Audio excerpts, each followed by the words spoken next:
Good morning guys. Ayan, good morning, good morning. Morning pa. Time check is 5:30. 5:30 siya guys. Pero masyado nang maliwanag. Bubuksan natin ang ating cake.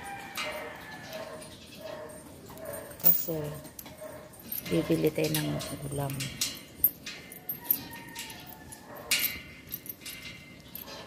Good morning, good morning. Good morning sa lahat ng mga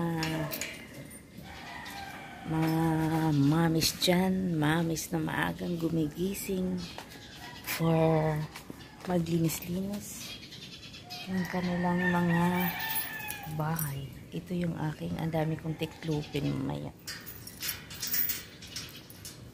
It's Sunday today. Pero need ko pa rin gumising ng maaga. Maliwanag din siya guys. Diba? 5:30 pa lang yan. Kailang need ko talagang maaga. Kasi kapag di ka maagang gumising, wala ka nang abutan na pagkain o wala ka nang abutang uulamin. Let's go. Samahan niyo ako sa akin pagbibili ng ulam. Morning. O, tingnan mo. Ang ganda ng panahon ng ating maliwanag siya guys. Ano pa to, 5:30 pero medyo maliwanag. Parang sumisikat yung araw. Tara. Let's go mga kamami. Mga kamami. Samahan niyo ako bumili ng ating mauulam. Yung ulam na bibilhin ko for tomorrow. Kasi kapag may pasok, dapat talaga maaga akong gumigising at bumibili ng ulam. Kasi yung aking panganay, as I said nung una kong vlog, pumapasok ng maaga yun. Sana yan sa mga rice, yung aking mga anak, kahit gaano ka maaga, kahit ganun kaagang gisingin. 4:30 kasi kinigising ko yun kasi 5 dapat makaalis na siya. Talagang siya, kumakain ng rice yan, diba? Yan yung mga anak ko mahilig sa rice. Na may nakabili na pala si nanay, nauna na sa akin. OMG, dyan ako bumibili guys. Yan, dito lang. Ito lang.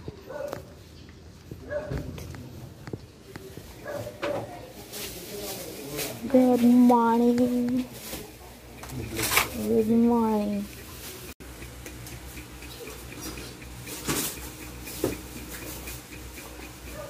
Mahaba na ito. Mahaba na ito.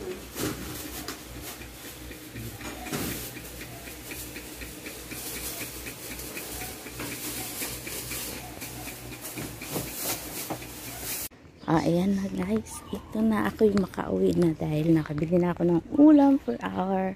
Hanggang bukas ang binili kong ulam ko. Para bukas ay giniling na lang. Gagawin nating lumpiang Shanghai. Kasi kailangan talaga nating magluto. May pusa.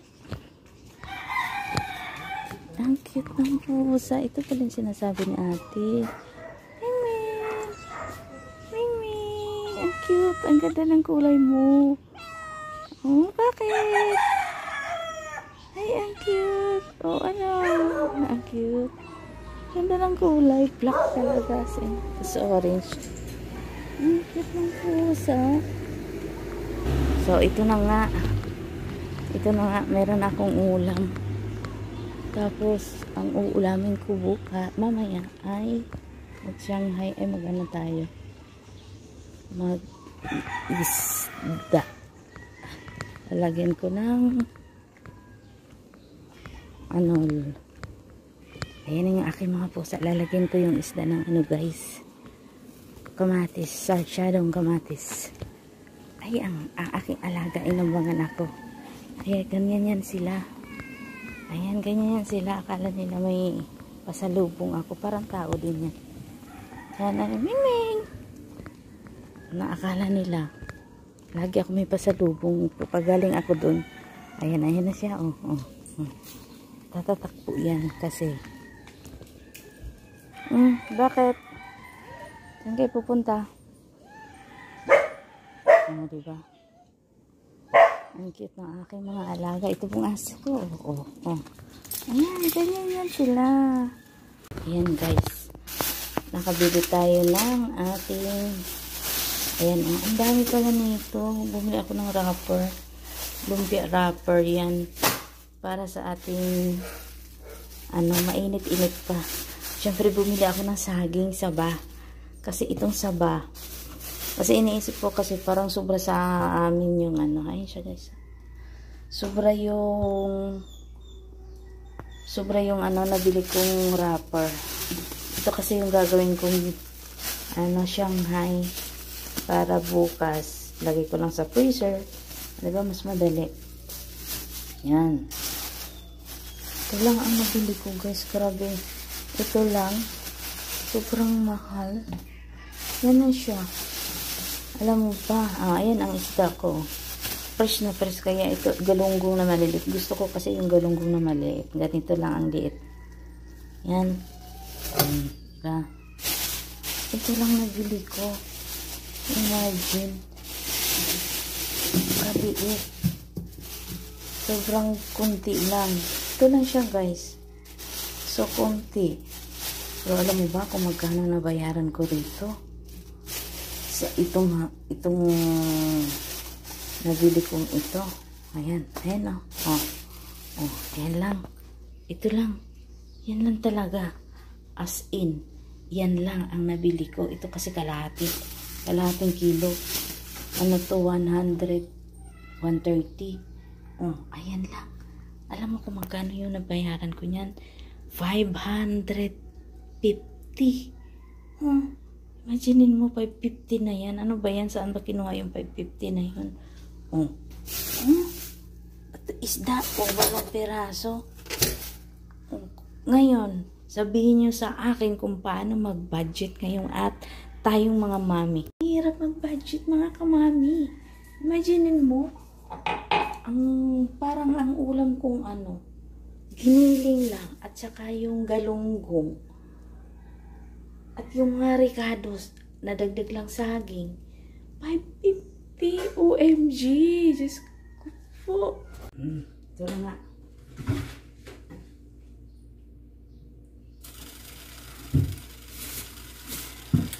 Ito nga mga kamami.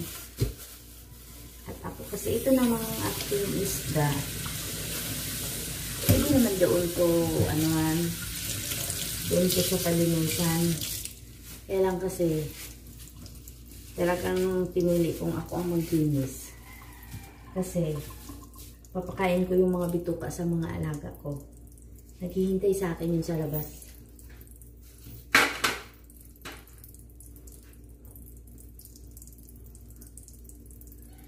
Tatlong pirasong kamatis.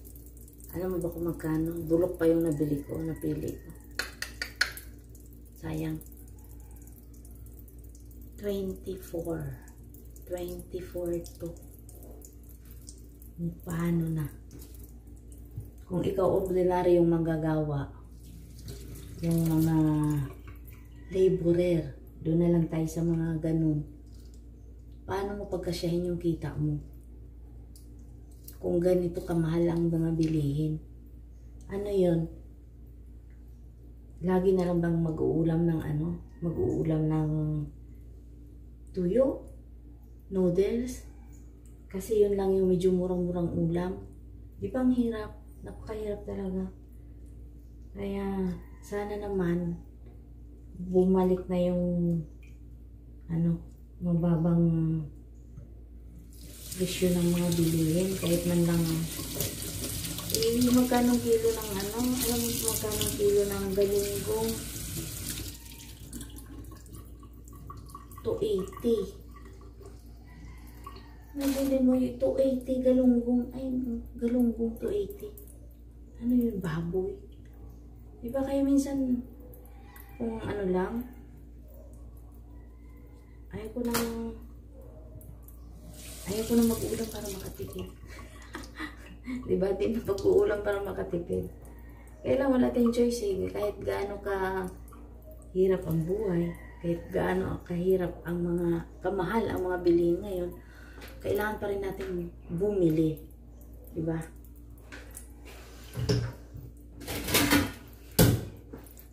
Kailangan pa rin bumili kasi kailangan natin. Ayan, ganyan lang yung ano ko guys. I-ano ko to, isasaw-shadow ko to mamaya. So, ang hirap ng buhay, sa totoo lang. Sakit ang kamay ko guys. Itong 550 na binayaran ko, wala pa tong almusal namin. O paano na yun? Ito naman, hanggang bukas ng umaga. O itong mauulam na to kasi, ano na to eh, yung giniling kasi gagawin kong ano yan. Gagawin kong Shanghai. Pang ano nila, pambaon at saka almusal ng anak ko. Pero bibili pa rin, kinabukasan bibili ako ng pang-lunch namin. Panghapunan na kasi ang uwi ng mga yon, lunch na. Oh, yun na lang yung ano, bibilin kong ulam. Tapos, ang ano kasi kapag may pasok, ang ginagawa ko, nag-a-advance ako ng mauulam. O, diba? Kaya ngayon, yung mga anak natin ngayon, sa totoo lang, napakaswerte nila. Kasi meron silang nanay na kagaya natin. Na tatayo na lang sila. Tatayo na lang sila. Mag-aral, magkakain, maliligo, papasok. O ano pa bang hanapin nila nun na sasabihin nilang, ay kung mag-aral kasi nga wala namang nag-asikaso sa akin. Nako, kaya kayong mga kabataan, kayong mga estudyante, kapag inasikaso kayo ng inyong mga magulang, ng inyong mga mami, kailangan nyo mag-aral, suklian nyo naman ang pag-aaral. Yun lang talaga ako hinihiling sa aking mga anak. Diba? Kaya ako talaga, malitan niya ako ng mga yun. Yung anak kong panganay, ano na yung second year college na.